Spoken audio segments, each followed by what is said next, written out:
bagaimana malam hari ini Pendeta Robson? Puji Tuhan, Robson, luar biasa, dahsyat. sudah disiapkan dong? Semuanya sudah dipersiapkan. Ya kan, udah minta pengurapan Roh Kudus nih. Yes, harus itu. Tanpa Roh Kudus yang menolong maka semua akan menjadi sia-sia atau hanya menjadi sebagai pengetahuan saja, hanya pengenalan secara akal, tapi kita tidak memiliki pengalaman di dalamnya. Nah, hari ini kita membahas nama pribadi Allah Tritunggal itu ya. Betul. Kan nama judul besar kita adalah Why Trinity atau mengapa Allah Tritunggal, dan malam hari ini soal nama pribadi Allah Tritunggal itu.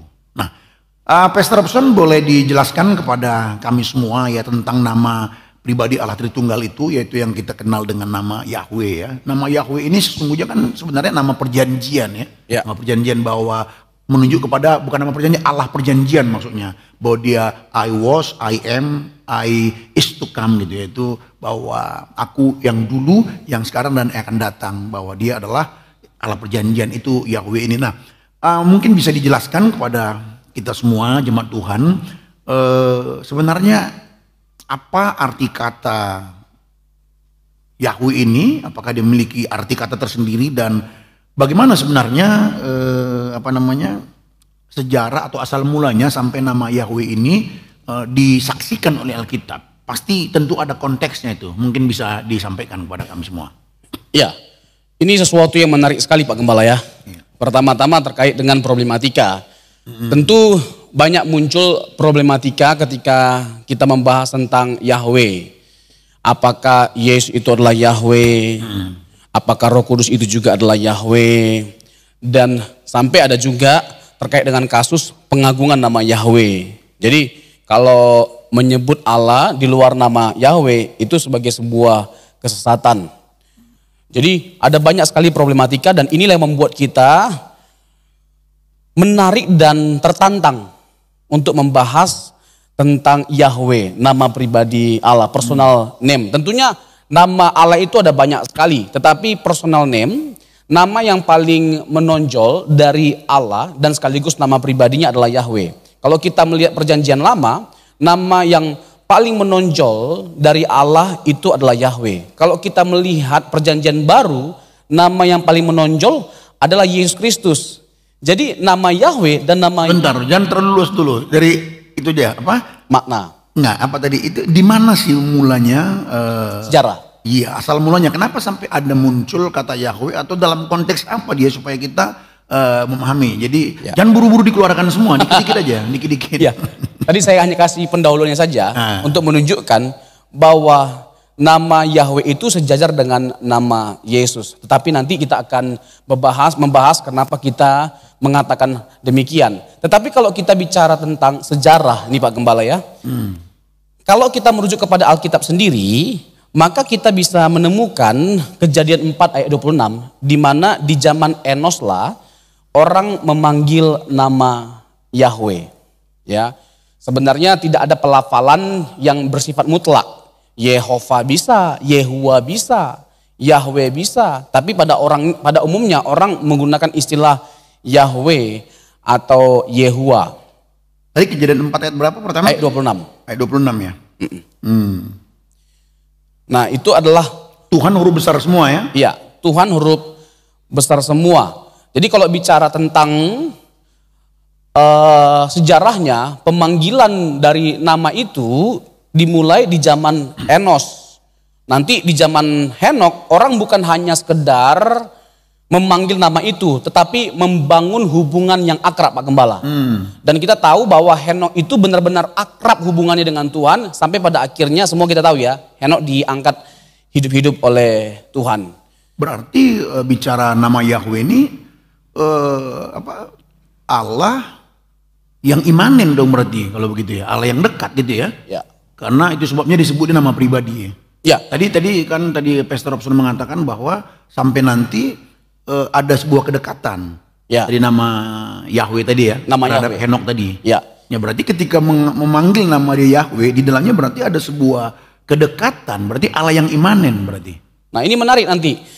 Ketika kita menghubungkan antara nama Yahweh dengan Immanuel dengan Yesus Kristus. Nah, itu sesuatu yang sangat menarik. Oke, nanti dulu ya. Nah, kita lanjut lagi. Tapi kalau bicara tentang itu menggambarkan kedekatan.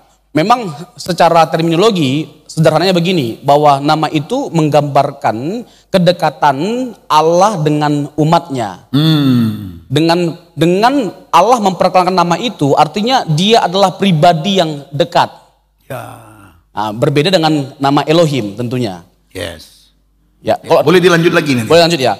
Kalau terkait dengan Elohim, itu menunjukkan apa? Allah sebagai transenden, yang nun jauh di sana, dan dia sebagai yang maha tinggi. Tetapi kalau terkait dengan Yahweh, Allah memperkenalkan dirinya sebagai pribadi yang sangat dekat.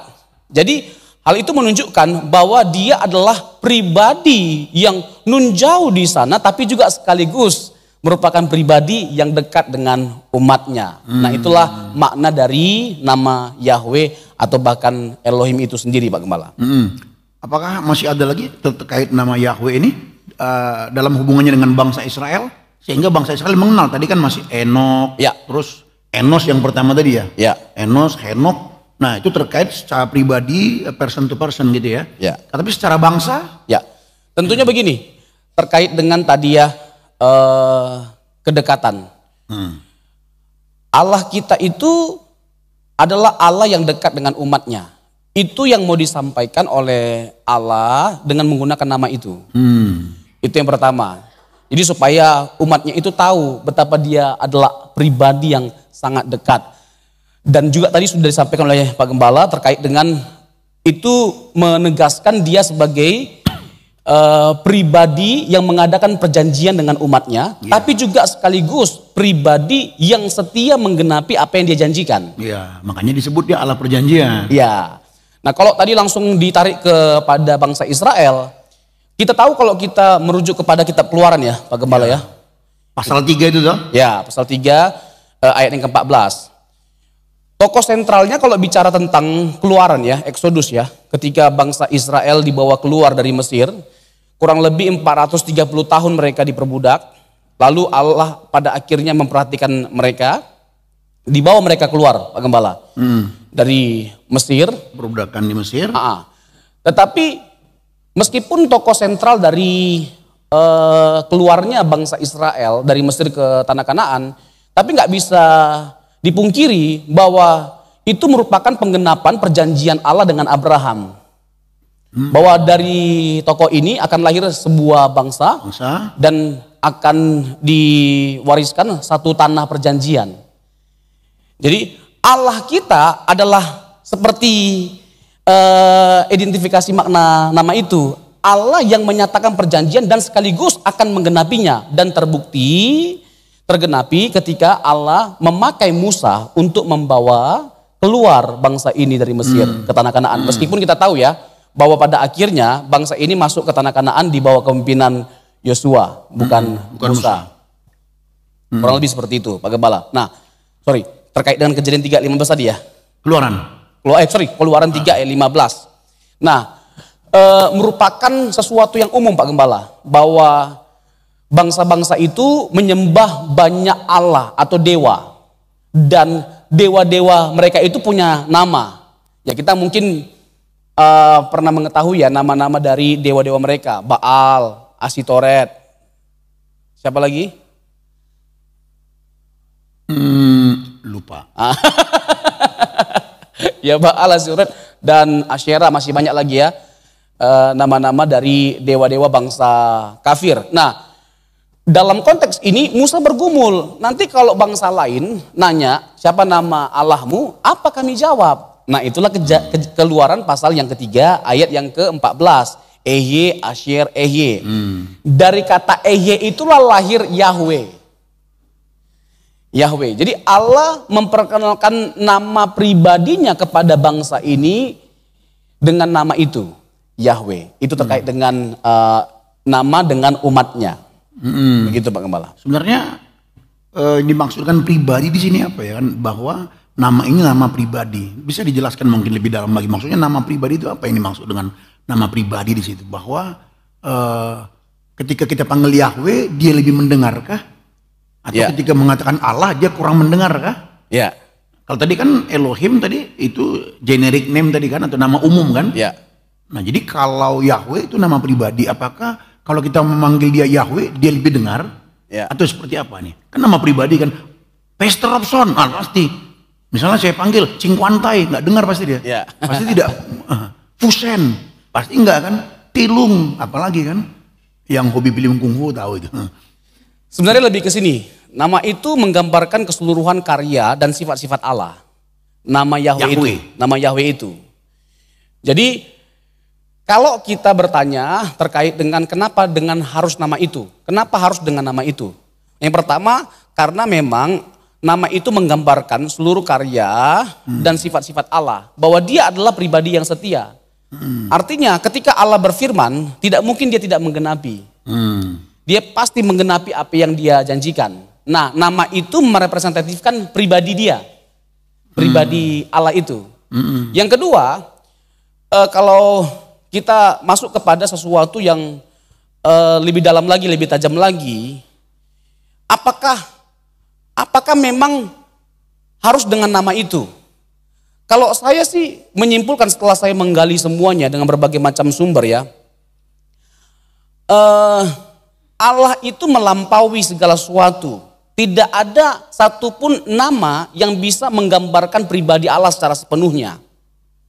Jadi ketika Allah memperkenalkan dirinya kepada umatnya, itu dalam konteks ketika Allah mau berelasi dengan umatnya. Allah menyatakan karyanya dalam konteks itu. Tetapi kalau mau disimpulkan, Allah itu melebihi dari nama apapun, termasuk nama Yahweh. Karena memang pribadinya itu jauh lebih besar dari nama. Iya, soalnya persoalannya kan kalau memang Yahweh itu nama pribadi, lalu kita sendiri jarang panggil dia dengan Yahweh. Jangan-jangan nggak didengar kita selama ini. Bukan begitu juga toh? Bukan begitu juga ya? Ini masuk kepada polemik nih Pak Gembala. Iya, enggak. Untuk menegaskan aja, berarti sesungguhnya walaupun kita tidak memanggil dia dengan kata Yahweh, dia pun mendengar kita toh? Ya. Nah, ini tadi terkait dengan yang pengantar saya tadi. Ada masalah, problematika terkait dengan nama ini, terkait dengan pengagung nama Yahweh. Nah ini dia keyakinannya. Kalau kita tidak menyebut nama dia dengan benar, nggak mungkin kita didengar. Oke, makanya saya bawa pelan-pelan dulu nih, kan? Supaya dia makin ngerti. Yahweh, ada yang panggil Yahweh. Apakah kalau kita tidak panggil Allah kita dengan Yahweh kita tidak dengar? Ternyata tidak juga kan? Tidak juga. Nah, terlepas di luar sana ada orang yang begitu fanatik atau begitu yakin, kita harus panggil dia Yahweh supaya ya dia mendengar kita. Nah, itu clear ya. Nah, sekarang gini, kan kita ini pembahasan besar kita adalah Allah Tritunggal. Allah Tritunggal itu Bapa, Putra, Roh Kudus. Nah, lalu hari ini kita mengkaitkan dengan Yahweh. Nah, kalau Yahweh ini nama pribadi, berarti Yahweh ini pun adalah Bapa, adalah Yahweh juga.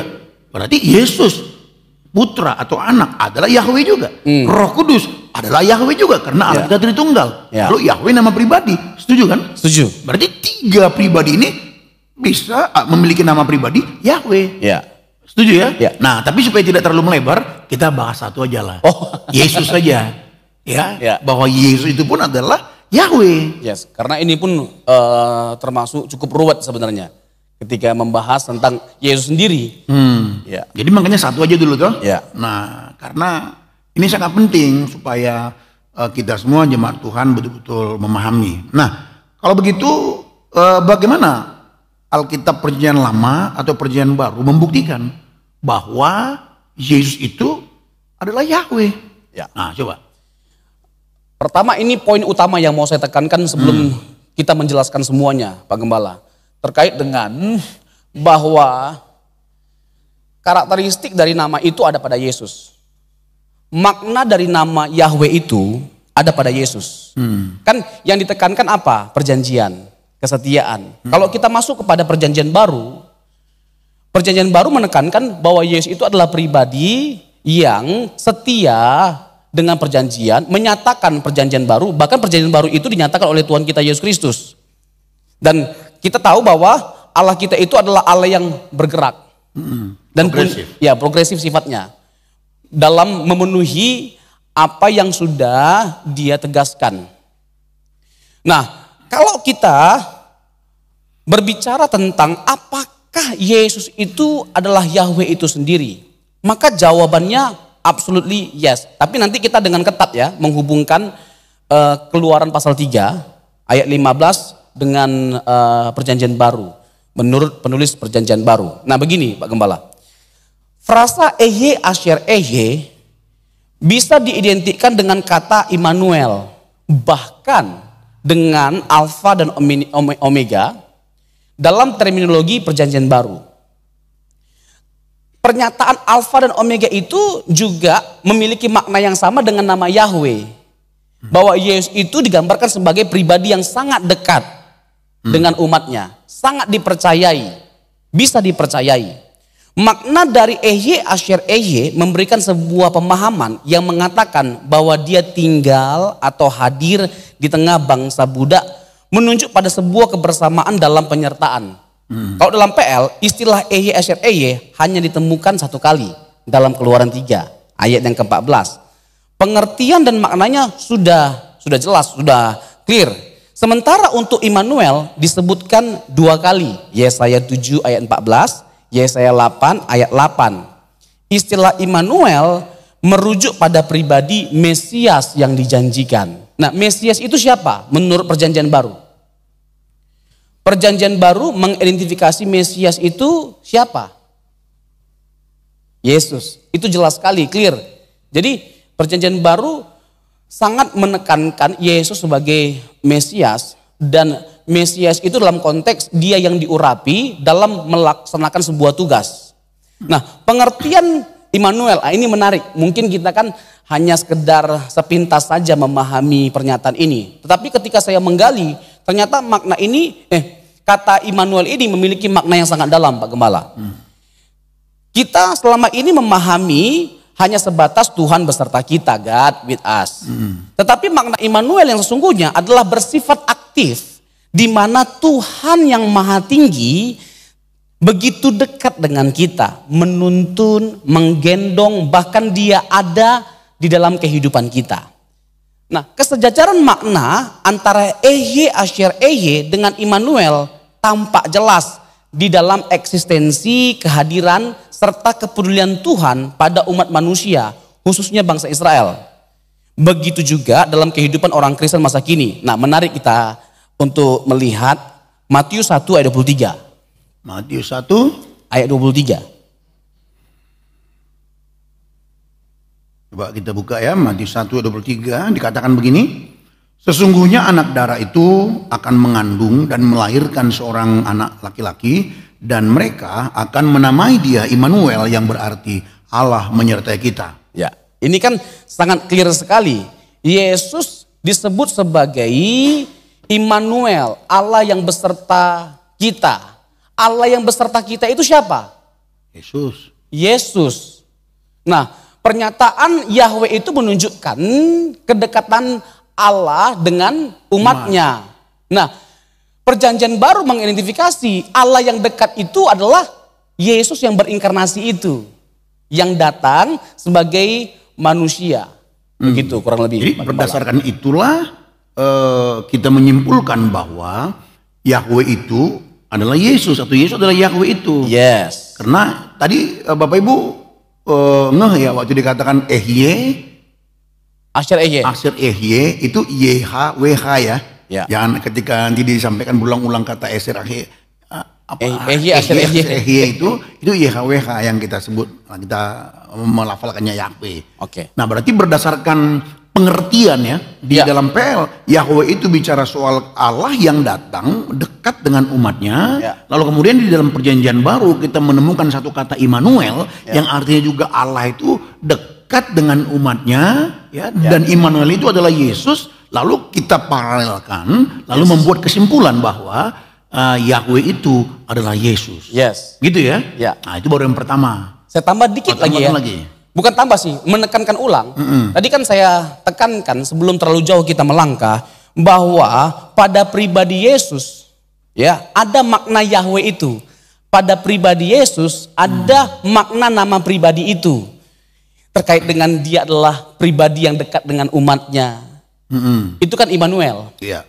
Nah, kedua kita juga harus dengan ketat menghubungkan perjanjian lama dengan perjanjian baru. Nah tadi kan kita mengutip Matius 1, Pak Gembala. Nah ayat dalam perjanjian lama itu yang mana?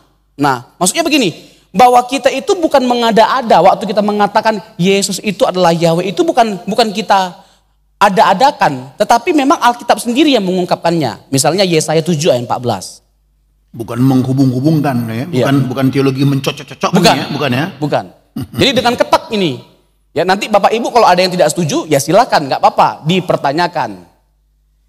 Oke. Yesaya 7 ayat 14. Sebab itu Tuhan sendirilah yang akan memberikan kepadamu suatu pertanda. Sesungguhnya seorang perempuan muda mengandung dan akan melahirkan seorang anak laki-laki, dan ia akan menamakan dia Immanuel. Ya. Yang dinamakan Immanuel itu siapa? Yesus. Ya, seorang anak yang akan dilahirkan itu. Siapa anak yang akan dilahirkan itu?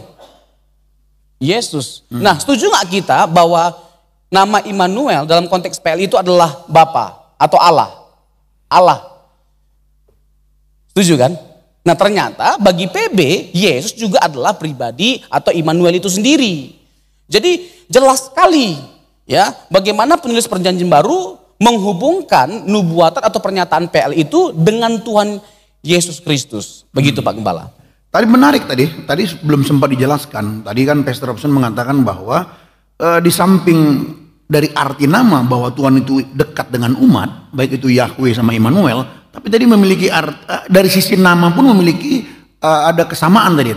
Ya. Tadi saya tangkap tadi ya bahwa nama Yesus kan apa? Yesua ya. Oh. Nah, di mana letak kesamaan dalam nama tadi? Tadi sebelum sempat dijelaskan. Ya, nama Yesus itu tidak bisa tidak sejajar dengan nama Yahweh. Kalau kita bicara tentang nama Yahweh, itu nama yang paling ditekankan, paling dihormati dalam konteks perjanjian lama. Itu nama yang paling menonjol, nama yang paling diagungkan, nama yang paling kudus. Sangat sakral sekali nama itu. Nah kalau kita merujuk kepada perjanjian baru, nama yang paling menonjol nama siapa? Nama Yesus. Nama yang paling dimuliakan siapa? Yesus. Jadi bukan tanpa dasar kita menyimpulkan bahwa nama Yesus itu sejajar dengan nama Yahweh. Pribadi Yesus itu sejajar dengan Yahweh. Dan dia adalah Yahweh itu sendiri. Nanti kita akan membuktikan betapa banyak sekali ayat-ayat yang sangat eksplisit menunjukkan bahwa Yesus itu adalah Yahweh sendiri. Nah, begini. Saya mengutip pandangan Robert Bauman dan Komozewski.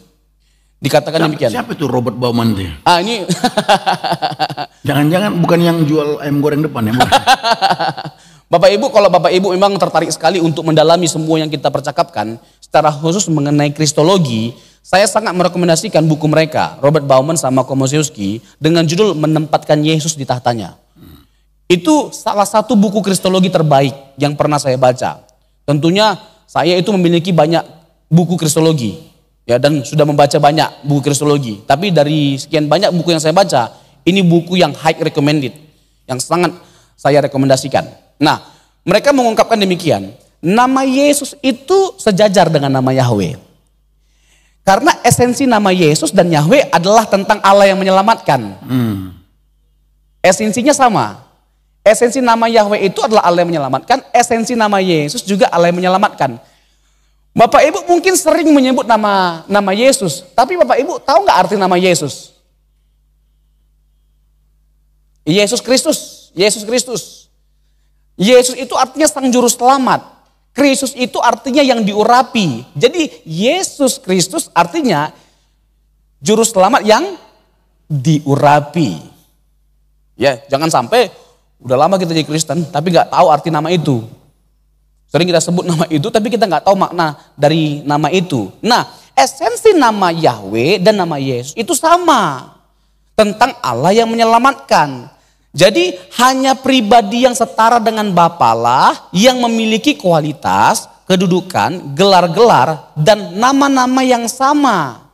Jadi nama Yesus berarti Yehova menyelamatkan. Malaikat mengatakan bahwa namanya adalah Yesus dan dia akan menyelamatkan umatnya dari dosa maka implikasinya adalah Yesus itu adalah Yahweh. Bahwa dia akan menyelamatkan umatnya. Tadi kan itu yang disampaikan oleh penulis perjanjian baru bagi setiap kita. Dan merupakan kutipan dari perjanjian lama. Begitu Pak Gembala. Iya. Nah, bisa dilanjutkan lagi. Bisa dilanjutkan lagi tentang bagaimana Alkitab menyaksikan atau membuktikan bahwa Yesus itu adalah Yahweh. Bisa dilanjutkan lagi. Tadi kan baru dari pengertian kedekatan Allah dengan umat. Ya. Kemudian kesejarah dari arti nama Yesus tadi. Kemudian adakah bukti-bukti lain lagi? Rasanya masih minim kalau cuma itu. Ya, tentu kalau kita langsung masuk kepada ayat-ayatnya, banyak sekali ayat-ayat yang mau kita tunjukkan, data-data yang mau kita bagikan untuk meneguhkan keyakinan kita bahwa Yesus itu adalah Yahweh itu sendiri. Nah, kalau mau langsung, mari kita buka Alkitab kita dalam Yesaya 40 ayat 3. Nanti boleh ditampilkan ayatnya. Yesaya 40 ayat 3.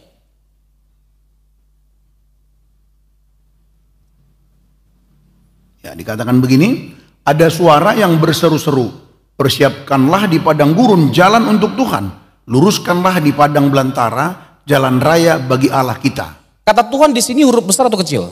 Huruf besar. Nah, kalau kata Tuhan huruf besar semua itu namanya Yahweh. Oke, kita lihat Matius 3 ayat 3.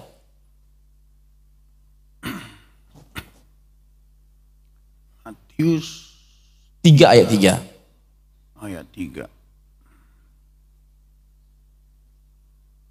Mana?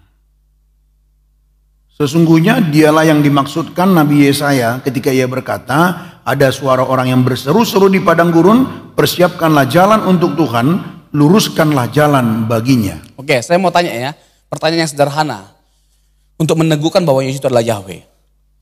Yang berseru-seru itu siapa? Matius 3 ayat 3 tadi. Yang berseru-seru siapa? Yohanes Pembaptis. Nah, yang diserukan oleh Yohanes itu siapa? Yesus. Nah, Yesus itu siapa? Yahweh. Sekali lagi ya, sesungguhnya dialah yang dimaksudkan Nabi Yesaya ketika ia berkata, ada suara orang yang berseru-seru di padang gurun, persiapkanlah jalan untuk Tuhan, luruskanlah jalan baginya. Jadi ternyata penulis perjanjian baru, Matius, menegaskan bahwa ayat yang dinubuatkan Yesaya dalam pasal 40 ayat 3 itu adalah Yesus, luruskanlah jalan bagi Tuhan. Tadi huruf besar semua kan PL kan. Nah, luruskanlah jalan untuk Tuhan, artinya luruskanlah jalan untuk Yesus yang adalah Yahweh.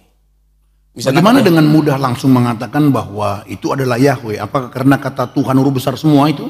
Apakah berdasarkan itu? Ya, memang gini, kalau kita bicara tentang teologi itu kan banyak aspek-aspek yang harus kita penuhi ketika menyimpulkan sesuatu. Ini bagus sekali pertanyaan Pak Gembala. Artinya begini, kembali lagi, kita bukan mengarang-arang atau bukan sembarangan dalam menyimpulkan.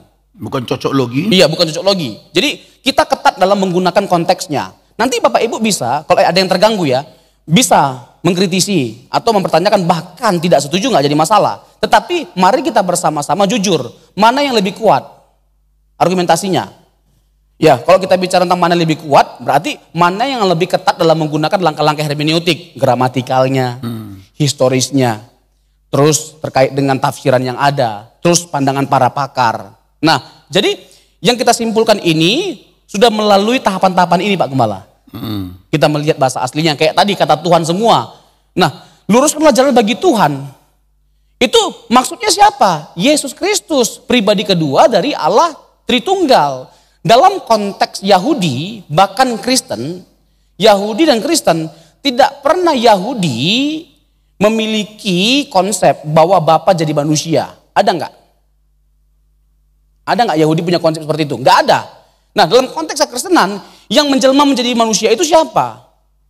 Pribadi kedua, Yesus, bukan Bapa. Jadi ketika dikatakan luruskanlah jalan bagi Tuhan, yang dimaksud itu Bapa atau Yesus? Yesus. Karena Bapa nggak pernah menjelma menjadi manusia, baik dalam secara khusus dalam konteks Yahudi. Nah, dalam konteks kekristenan, yang menjelma menjadi manusia itu adalah Yesus itu sendiri. Nah, sekarang pertanyaannya, hanya dua kemungkinan. lalu ketika Yesaya mengatakan luruskanlah jalan untuk Tuhan, itu Bapa atau Yesus? Kan itu pilihannya.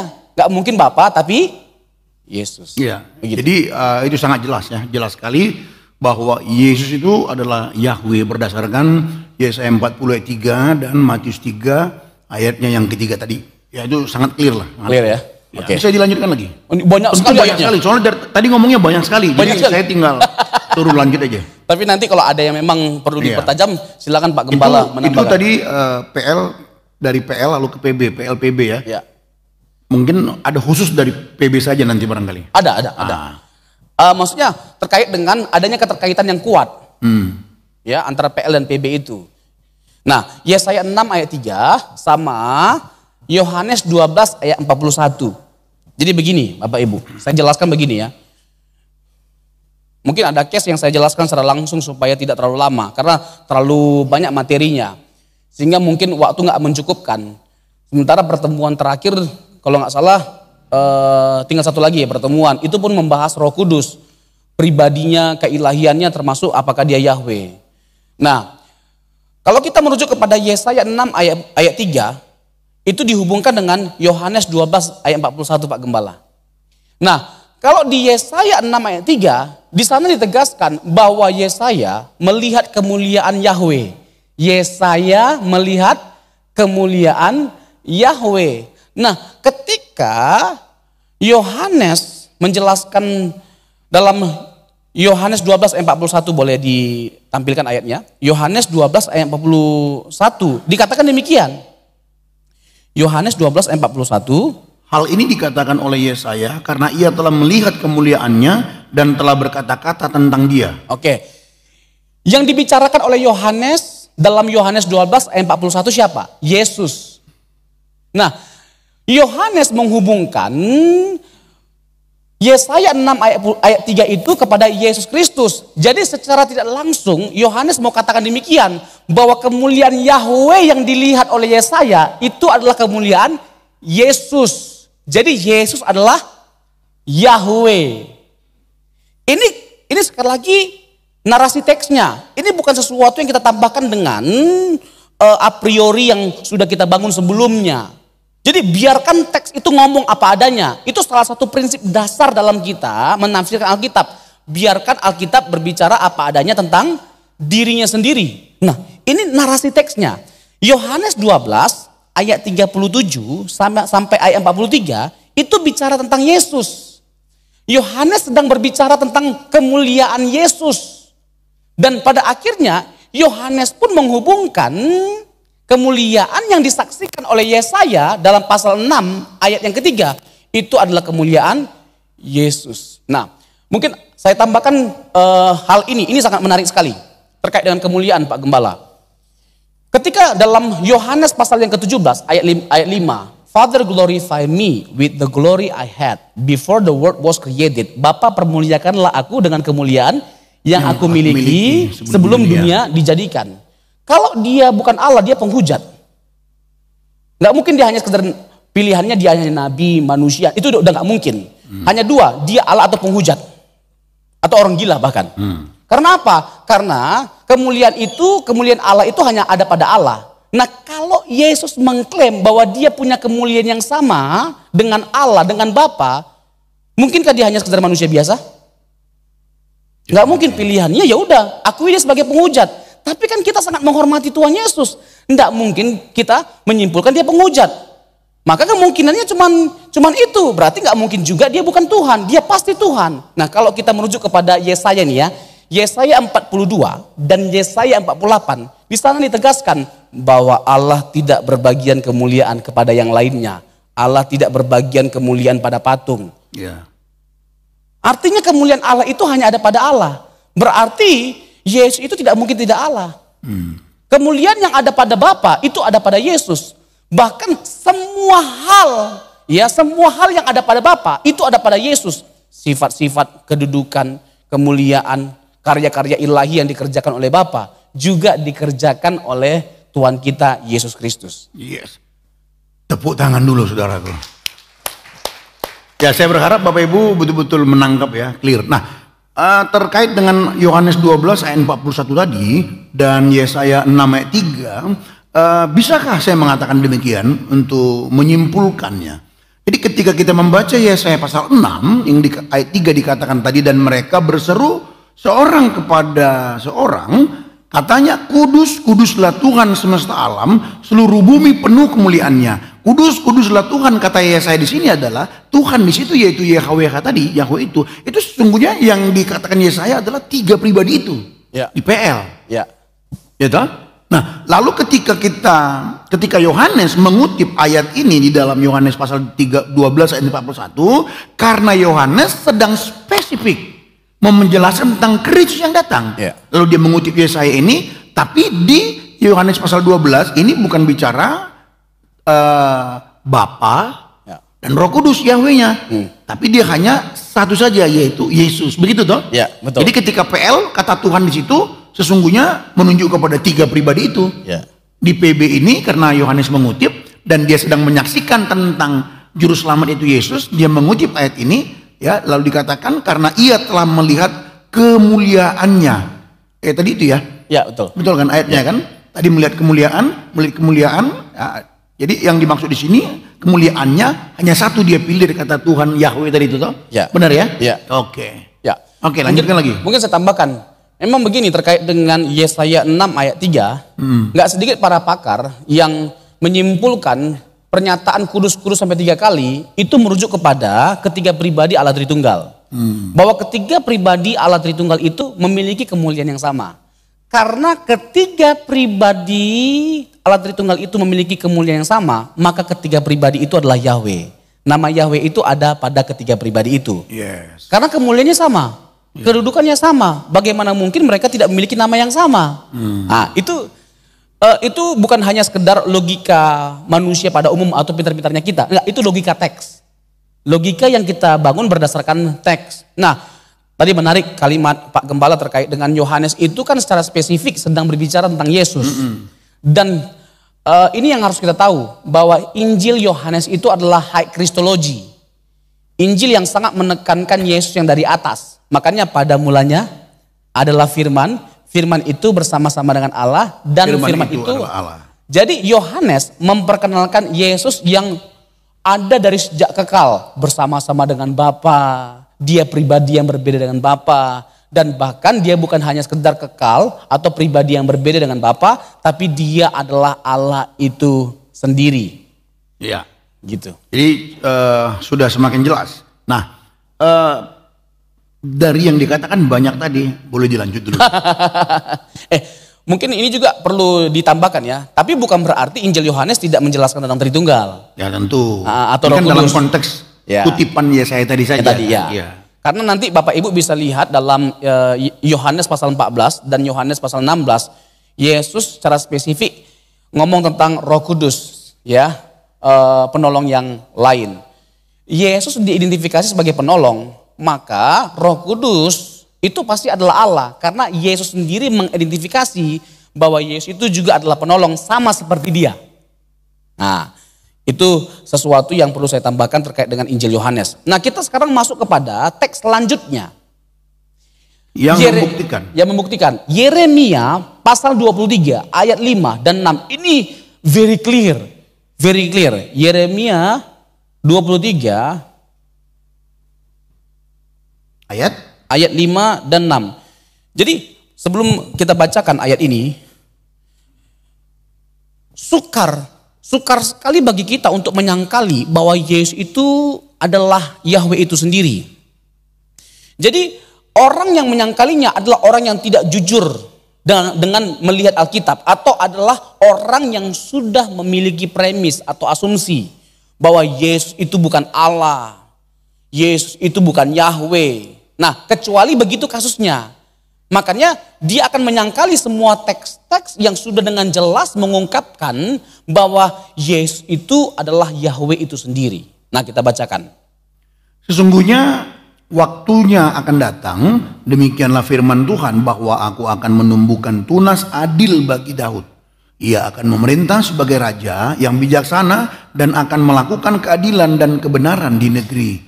Dalam zamannya Yehuda akan dibebaskan dan Israel akan hidup dengan tentram, dan inilah namanya yang diberikan orang kepadanya, Tuhan keadilan kita. Ya,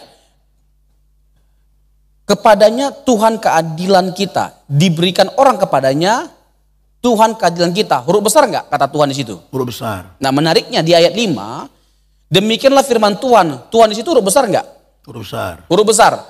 Ini Bapa berfirman terkait dengan tunas adil. Tunas adil bagi Daud itu siapa? Tunas adil bagi Daud siapa? Yesus. Itu adalah Yesus. Jadi Tuhan, berfirmanlah Tuhan, itu Bapa. Nah, Bapa juga menyebutkan bahwa tunas adil itu yang adalah Yesus juga sebagai apa? Tuhan, huruf besar semua, Yahweh. Jadi dalam teks ini ada dua pribadi yang adalah Yahweh, yang diidentifikasikan sebagai Yahweh. Ya, clear itu. Clear ya? Ya, clear. Oke. Mau lanjut lagi? Lanjut. Kira mau nambah. Kira mau nambah Pak Gembala. Jadi Yeremia menubuatkan kedatangan Mesias yang berasal dari tunas Daud. Kan Yesus itu disebut sebagai apa? Anak Daud, ya. Anak Allah tentunya dan lain sebagainya macamnya. Dengan kata lain, Yesus adalah tunas Daud itu adalah Yahweh itu sendiri. Sebagaimana juga ditegaskan dalam Yohanes pasal 17 ayat 12 bahwa nama pribadi Allah yang adalah Yahweh itu melekat pada Yesus. Bahkan dalam konteks ketika Yesus berinkarnasi. Nah, ini menarik Pak Gembala. Nah, mungkin kita nanti agak keluar sedikit ya terkait dengan ketika dia berinkarnasi, apakah dia tetap Allah? Karena ini juga termasuk akan menjawab apakah dia Yahweh. Nah, jadi dalam konteks ketika dia berinkarnasi, nama pribadi Allah itu juga tetap melekat pada dirinya. Jadi tidak pernah ada masa, tidak pernah ada waktu di mana Yesus bukan Allah. Tidak pernah ada masa atau waktu di mana Yesus bukan Yahweh. Jadi untuk selama-lamanya dia adalah Allah, dia adalah Yahweh. Bisa nggak Pak Gembala kita secara khusus membahas dulu agak keluar sedikit? Oh, silakan. Filipi 2 ayat 6 sampai 8. Filipi. Saya hendak menegaskan bahwa tidak pernah ada waktu di mana Yesus bukan Allah, tidak pernah ada waktu di mana Yesus bukan Yahweh. Karena penulis kitab Ibrani mengatakan dalam Ibrani pasal yang ke-13 ayat 8 bahwa Yesus Kristus tetap sama baik kemarin, sekarang dan sampai selama-lamanya. Artinya Yesus itu adalah pribadi yang tidak pernah berubah. Itu salah satu sifat Allah. Yang berubah-ubah itu bukan Allah namanya. Jadi ketika perjanjian baru mengatakan bahwa Yesus tidak pernah berubah, itu pertama-tama terkait dengan apa? Hakikat keilahiannya. Itu gak pernah berubah, tetap melekat pada dirinya. Nanti kita dengan ketatnya melihat seluruh teks. Jadi tidak ada yang bertentangan satu dengan yang lainnya. Nah, kalau kita mengatakan bahwa Yesus bukan Allah, Yesus pernah berhenti jadi Allah. Nah, ini menabrak banyak teks dalam Alkitab. Untuk itu, kita menolak pandangan seperti itu. Bahwa Yesus itu bukan Allah. Yesus itu diangkat jadi Allah. Dia pernah berhenti jadi Allah atau jadi Yahweh. Nah, kita menolak semuanya ini karena ini menabrak banyak teks dalam Alkitab. Nah, sekarang kita buktikan. Filipi 2 ayat 6 sampai 8. Kita bacakan? Boleh, Pak Gembala. Yang walaupun dalam rupa Allah tidak menganggap kesetaraan dengan Allah itu sebagai milik yang harus dipertahankan, melainkan telah mengosongkan dirinya sendiri dan mengambil rupa seorang hamba dan menjadi sama dengan manusia. Dan dalam keadaan sebagai manusia, ia telah merendahkan dirinya dan taat sampai mati, bahkan sampai mati di kayu salib. Nah, ini sesuatu yang perlu dipahami dengan benar. Karena tidak sedikit orang terjebak pada konsep yang salah atau keliru. Baik itu secara gramatikal maupun secara teologis. Kita harus memahaminya dengan tepat. Yang pertama terkait dengan ayat yang ke-6, kata kesetaraan. Kata kesetaraan itu menunjukkan bahwa ada pada Yesus hakikat keilahian itu. Pada Yesus itu ada hakikat keilahian. Dan kata menjadi itu dalam bahasa Yunani huparkon, present. Jadi maksudnya begini, ketika Yesus yang adalah Allah itu menjelma menjadi manusia, dia nggak berhenti jadi Allah, dia terus menerus jadi Allah. Kata yang dipakai itu huparkon. Nah itu dari sisi gramatikal. Kalau tidak setuju dalam pengertian itu, kita memahami ayat ini, maka sulit kita membantah ayat yang ketujuh. Melainkan telah mengosongkan dirinya. Mau kita pahami dalam pengertian apa? Apanya yang dikosongkan kalau tidak ada pada Yesus sebelumnya hakikat keilahian itu? Bisa nangkap nggak Bapak Ibu? Bisa nangkap nggak ya? Jadi Yesus itu bukan tidak Allah, lalu punya kesempatan untuk jadi Allah, tapi dia nggak mau merampasnya. Bukan, itu menabrak ayat 7. Nah, bagaimana kita memahami kata mengosongkan? Lalu apa yang dikosongkan? Bisa nangkap ya Bapak Ibu ya? Jadi, Yesus itu memang sudah Allah, setara dengan Allah. Tapi dalam konteks pengosongan dirinya, karena dia kan hendak mengenakan satu natur baru. Natur apa? Manusia. Natur manusia ini terbatas. Nah, dalam konteks ketika dia hendak menggunakan natur baru yang terbatas itu, dia menganggap dirinya tidak setara dengan Bapa. Dalam konteks itu, bisa nangkap nggak Bapak Ibu? Dalam konteks itu, ketika dia hendak mengenakan natur kemanusiaannya. Tetapi, ketika dia mengenakan natur kemanusiaannya itu, bukan berarti lalu Yesus bukan Allah, Yesus berhenti jadi Allah. Nah ini yang totally wrong. Ini sesuatu yang sangat-sangat salah. Ini menabrak dari sisi gramatikal maupun dari sisi latar belakang teologis surat Filipi. Nah begini, ini dari sisi latar belakang surat Filipi. Filipi 2 ayat 5-8 itu merupakan doksologi. Tahu ya doksologi ya? Merupakan kidung pujian. Jadi udah terbiasa jemaat waktu itu di Filipi menyembah Yesus dengan menggunakan lagu. Sebagaimana pada umumnya orang menyembah Allah dengan menggunakan lagu. Begitu juga untuk Yesus. Jemaat Filipi itu menyembah Yesus dengan menggunakan lagu. Nah ini lagu yang sudah sering dinyanyikan di jemaat Filipi. Di mana mereka sudah mengakui bahwa Yesus itu adalah Allah itu sendiri, setara dengan Bapa, dan dia yang adalah Allah itu sendiri, setara dengan Bapa, menjelma menjadi manusia. Bisa nangkap Bapak Ibu? Ini konteksnya. Jadi ketika memahaminya, pertama, jangan lepas dari gramatikal. Kedua, jangan lepas dari latar belakang teologisnya. Ini bukan sesuatu yang kita ada-adakan. Di semua buku tafsiran ada kok, gitu loh.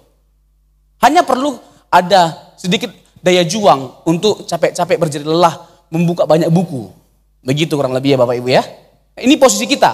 Posisi kita Filipi 2 ayat 6-8, 5-8 itu menegaskan bahwa Yesus tidak pernah berhenti jadi Allah. Sifat atau hakikat keilahiannya itu tetap pada dirinya sekalipun dia telah berinkarnasi. Ya. Oke, tadi itu sedikit menyimpang. Bukan menyimpang lah. Oh, saling menguatkan, Ya, saling melengkapi. Ya, melengkapi lah. Kalau menyimpang nanti berarti salah. Ya. Betul nggak Bapak Ibu ya? Kalau menyimpang kan berarti salah ya. Nah mungkin karena waktu yang terbatas ini, apakah kata aku adalah aku, yaitu YHWH itu sejajar atau paralel dengan yang perkataan Tuhan Yesus ego emi? Oh, bahwa aku adalah apa? Aku adalah terang dunia, aku adalah roti yang turun dari sorga. Apakah itu bisa apakah itu merupakan sebuah bukti kuat juga atau kesaksian Alkitab hendak mengatakan bahwa Yesus itu adalah Yahweh? ya. Bukan tanpa dasar kita mengatakan bahwa pernyataan ego emi itu artinya akulah. Ego emi, akulah. Ada berapa kali ya? 7 kali. 7 kali dalam ya? konteks Injil Yohanes. Yohanes tok itu ya? Ya, Injil Yohanes. Jadi bukan tanpa dasar kita mengatakan pernyataan Yesus ego emi sebagai bukti dari keilahiannya. Karena kata ego emi itu sejajar dengan ehe asyir ehe. Keluaran pasal yang ketiga ayat yang ke-14. Dalam konteks di Injil Yohanes, ketika Yesus berkata ego emi 7 kali, ya, akulah gembala yang baik, akulah terang dunia, akulah kebangkitan dan hidup, akulah jalan kebenaran dan hidup, akulah gembala yang baik, Roti. akulah roti, akulah pokok anggur yang benar. Ketujuh pernyataan ini adalah ego eimi, maksudnya pernyataan ego eimi dalam 7 case, dalam 7 kasus, dalam 7 konteks adalah bukti yang sangat kuat terhadap keilahian Tuhan Yesus.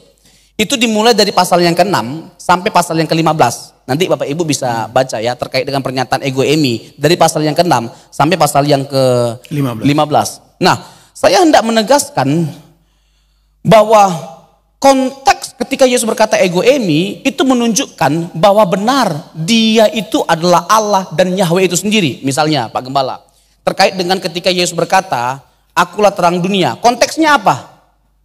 Konteksnya dia menyembuhkan orang yang buta, anak yang buta. Nah, anak yang buta itu bukan hanya sekedar bisa melihat, tapi dia melihat sumber cahaya, sumber terang. Akulah terang kehidupan.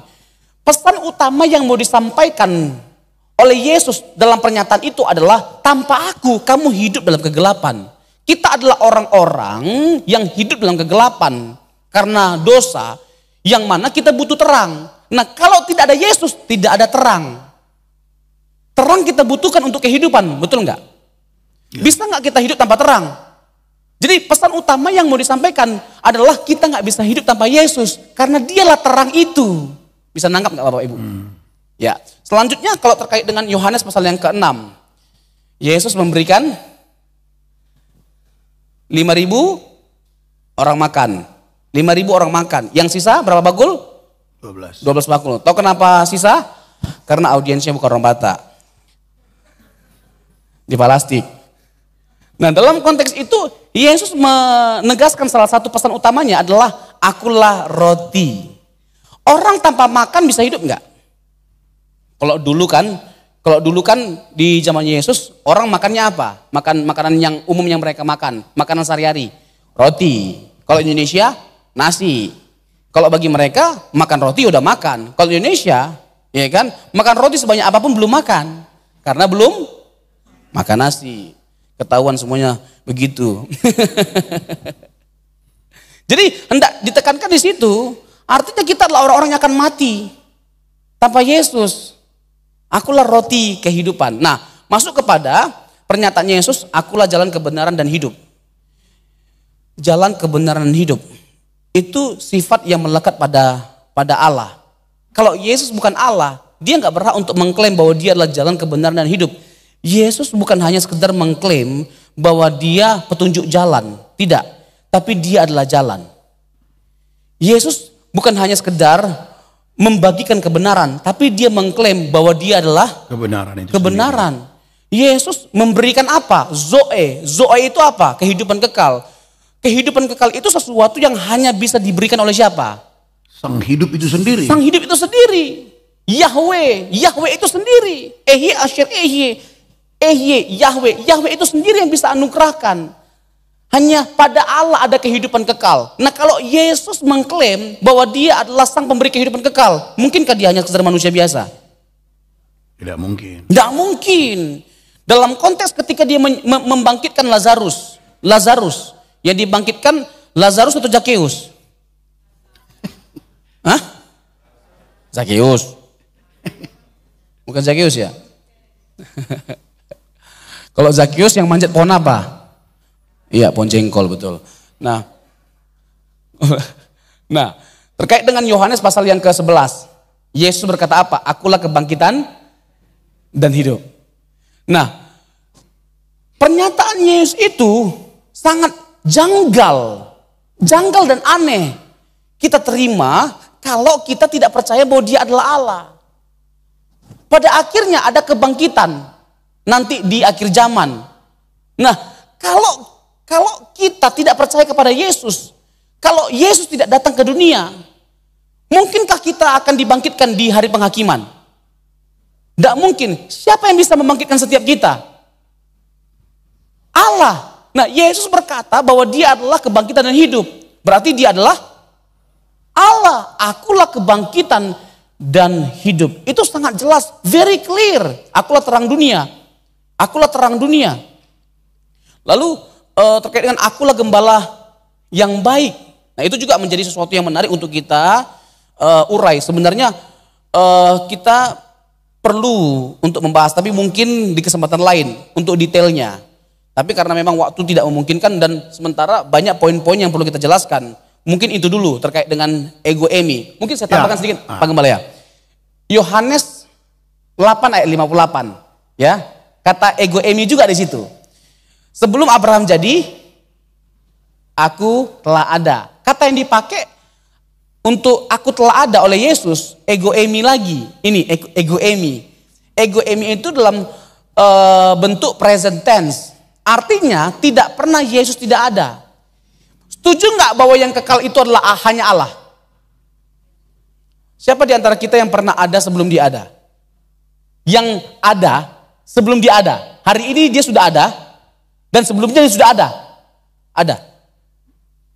Angkat tangan, habis itu angkat kaki. Nggak ada. Nah, ada yang aneh nggak dengan ayat ini Bapak Ibu? Jujur nih, ada yang aneh nggak? Aneh kalau kita nggak percaya Yesus itu kekal. Kenapa? Karena jarak antara Yesus dengan Abraham 2000 tahun. Bagaimana mungkin dia yang belum sampai 50 tahun umurnya mengklaim bahwa dia sudah ada sebelum Abraham ada? Ini pernyataan ego emi. Yahweh itu digambarkan sebagai pribadi yang kekal dalam konteks perjanjian lama. Itu salah satu makna yang melekat pada nama pribadi Yahweh itu. Selain dia dekat, dia adalah pribadi yang kekal. Tadi yang dipakai oleh Pak Gembala, yang aku telah ada, sekarang ada, dan yang akan terus ada. Nah, makna nama itu melekat pada Yesus. Ketika perjanjian baru menjelaskan tentang pribadi Yesus. Ketika dia berkata, ego emi, aku telah ada. Nah, ayat 56, boleh dibuka, ayat 56. Ayat 56. Ini mempertegas bahwa memang Yesus sendiri itulah yang dimaksud oleh Yohanes. Yesus itu sendiri. Dan Yesus itu sendiri adalah Yahweh itu. Itu maksud Injil Yohanes. Nah, Abraham bapamu bersukacita bahwa ia akan melihat hariku dan ia telah melihatnya dan ia bersukacita. Kan ada yang menafsirkan begini. Ketika Yesus berkata aku telah ada, itu menunjukkan kekekalan. Tapi yang kekal itu bukan Yesusnya, tapi metonimnya. Metonimnya. Dan metonim itu merupakan salah satu sebutan atau gelar Bapa. Jadi dengan kata lain, orang yang seperti itu menyangkali kekekalan Tuhan Yesus. Karena yang kekal itu bukan Yesusnya. Bukan pribadinya. Bukan pribadinya. Metonimnya. Metonimnya. Logos yang ada padanya yang dikenakan oleh Yesus. Nah, ini bertentangan dengan konteks. Makanya tadi dari sejak awal kita tekankan, jangan lepaskan teks dari konteks. Mari kita jujur untuk melihat langkah-langkah hermeneutik, gramatikalnya, konteksnya, para pakar dan sebagainya macamnya. Kita nggak bisa jadi orang yang egois. Lalu tiba-tiba ujuk-ujuk menciptakan satu teori yang nggak ada juntrungannya, nggak pernah dianut, terus nggak mau dikoreksi, pokoknya merasa diri paling benar. Nah, yang begini-begini kalau spirit seperti ini kita miliki, repot. Hah?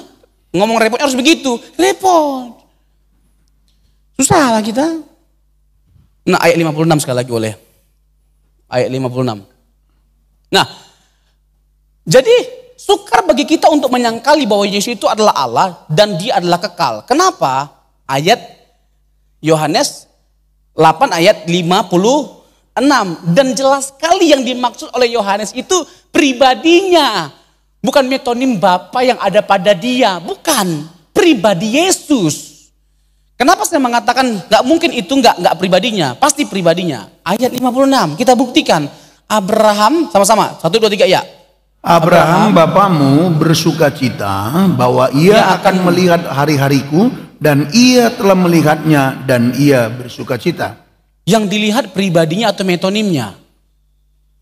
Saya tanya sekali lagi ya. Yang dilihat metonimnya atau pribadinya? Kalau dipahami bahwa metonim itu hanya firman, hanya kata-kata, hanya hikmat, hanya dipahami sebagai hikmat. Hikmat bisa dilihat nggak? Halo? Hikmat bisa dilihat nggak? Nah, yang dilihat oleh Abraham ini hikmat atau pribadi? Kok lemas jawabnya ya? Yang dilihat oleh Abraham ini hikmat atau pribadi? Pribadi dong, karena hikmat nggak kelihatan. Pribadi dong. Nah, sekarang pertanyaannya, kapan Abraham melihat hari Yesus? Ini pertanyaannya. Dan dia bersukacita. Kejadian 18 di Tarbantin. Ada dua peristiwa. Peristiwa yang pertama, Tuhan mengumumkan bahwa Abraham dan Sarah akan punya anak. Yang kedua, Sodom dan Gomora akan dihancurkan. Ini peristiwanya dalam konteks perjanjian lama. Abraham melihat Yesus ada 3 orang. Satu di antaranya adalah Yesus. 2 orang lagi malaikat yang akan menghancurkan Sodom dan Gomora. Ya, yang 1 orang lagi yang akan bergaining dengan Abraham, dengan Tuhan. Nanti pasal 19, ada Tuhan yang dari atas dan Tuhan di bumi. Itu huruf besar semua. Tuhan di atas. Lalu Tuhan di bumi. Nah, itu jelas sekali ada 2 pribadi yang muncul dan 2 pribadi itu disebut sebagai Yahweh. Dalam Kejadian pasal yang ke-19. Tapi yang mau saya tegaskan adalah yang dimaksud oleh Yohanes, Abraham melihat hari Yesus dan ia bersuka cita. Itu Kejadian pasal 18. Bisa clear? Bisa dipahami? Sebab kalau tidak demikian, bagaimana kita bisa memahami ayat itu dengan baik, dengan benar? Ayat 56, udah pernah dia melihat di mana, kapan? Pada waktu Kejadian 18. Begitu, Pak Gembala. Ya, jadi saya pikir sih udah cukup jelas ya bahwa Alkitab itu sendiri baik perjanjian lama maupun perjanjian baru membuktikan atau menyaksikan bahwa Yesus itu adalah Yahweh. Saya pikir sudah cukup jelas lah. Nah, tadi kan Pastor Robson mengatakan banyak membaca buku-buku nih ya. Sama-sama tadi kita dengar ya, katanya kan, banyak buku kristologi saya gitu. Nah, dari para buku atau pakar-pakar tentunya, nah ketika saya bicara pakar teologi ini, tentu mereka bukan ngarang juga, tentu mereka berdasarkan Alkitab mereka gali. Kira-kira apakah ada banyak pakar-pakarkah yang mendukung atau yang setuju bahwa Yesus itu adalah Yahweh? Kalau mau dikuantitatifkan, jauh lebih banyak pakar yang menyimpulkan Yesus itu adalah Yahweh daripada bukan. Kalau kita tanya secara langsung, emangnya ada yang gak setuju bahwa Yesus itu adalah Yahweh? Ada, Pak Gembala. Mungkin Bapak Ibu nanti bisa lebih lanjut menelusurinya. Misalnya ada saksi Yehova. Saksi Yehova itu gak percaya Yesus itu adalah Yahweh. Yahweh itu hanya Bapa. Bahkan mereka itu bukan hanya sekedar mengakui bahwa Yesus bukan Yahweh. Diciptakan. Yesus itu diciptakan.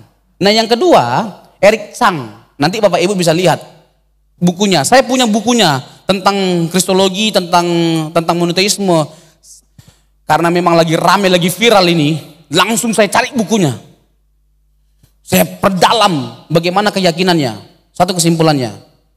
Maaf kalau saya menggunakan kalimat ini. Untuk hal yang bersifat substansial, untuk hal yang bersifat primer, saya harus tegaskan ini. Sesat bukunya. Buku itu buku sesat. Dan saya minta, kalau Bapak Ibu membacanya, kita harus punya dasar yang kuat dulu, karena kalau tidak akan terinfluence, akan dipengaruhi, karena memang bahasanya itu kayak meyakinkan. Jadi penggalian teologisnya juga dalam, tajam. Jadi kalau kita nggak lihai, nggak punya dasar basic teologi yang baik, kita bisa, benar juga ini, padahal salah. Saya bisa buktikan berbagai macam kesalahan dia dalam menafsir Alkitab, tapi memang kita nggak punya cukup waktu. Begitu Pak Gembala. Ya, jadi saya pikir sampai di situ dulu ya, kita kasih ruang pertanyaan dulu nih. Memang masih banyak bicara soal gelar-gelar Yesus, tapi tentu karena fokus kita adalah nama Yahweh, itu adalah Yesus, saya pikir sudah terjawab. Jadi kita kasih ruang dulu untuk, atau masih ada yang mau ditambahkan sedikit? Satu ayat aja. Okay. Nanti Bapak Ibu bisa lihat Zakaria, pasal yang ke-12, ayat 1 dan 10. Zakaria pasal 12, ayat 1 dan 10. Dari pasal 1, yang berfirman itu adalah Yahweh. Lalu di ayat yang ke-10, di sana ditekankan bahwa mereka akan melihat dia yang ditikam. Yang ditikam itu Yahweh. Jadi Zakaria menegaskan bahwa Yahweh itu akan ditikam dalam konteks untuk menyelamatkan umatnya. Lalu pertanyaannya, ketika kita melihat perjanjian baru, saya mau tanya ini, yang ditikam siapa? Yesus. Yang ditikam siapa? Mana ayatnya? Tidak ada ayatnya. Jangan ditambah-tambah, jangan dibuat-buat, jangan dikarang-karang. Kita buktikan. Yohanes 19 ayat 37. Yohanes 19 ayat 37. Dan ada pula nas yang mengatakan mereka akan memandang kepada dia yang telah mereka tikam. Nah, ada nas. Nasnya di mana tadi? Zakaria 12 ayat 10. Ayat 1 dan 10. Jelas nggak? Sekarang, ada lagi nggak ayat yang lainnya yang bisa meneguhkan supaya lebih kuat gitu? Ada dong. Wahyu 1 ayat 7. Lihatlah ia datang dengan awan-awan dan setiap mata akan melihat dia, juga mereka yang telah menikam dia. Dan semua bangsa di bumi akan meratapi dia. Ya, amin. Yahweh itu kata Zakaria akan ditikam. Nah kalau kita merujuk kepada perjanjian baru, yang mati itu Bapa atau Yesus? Yesus. Yang mati itu pribadi pertama atau pribadi kedua? Kedua. Berarti yang dimaksud oleh Zakaria itu ketika mengatakan bahwa dia akan ditikam, siapa? Ya. Yang ditikam itu disebut sebagai Yahweh. Berarti Yesus adalah Yahweh. Yahweh yang ditikam. Clear nggak? Clear. Clear. Silakan Pak Gembala.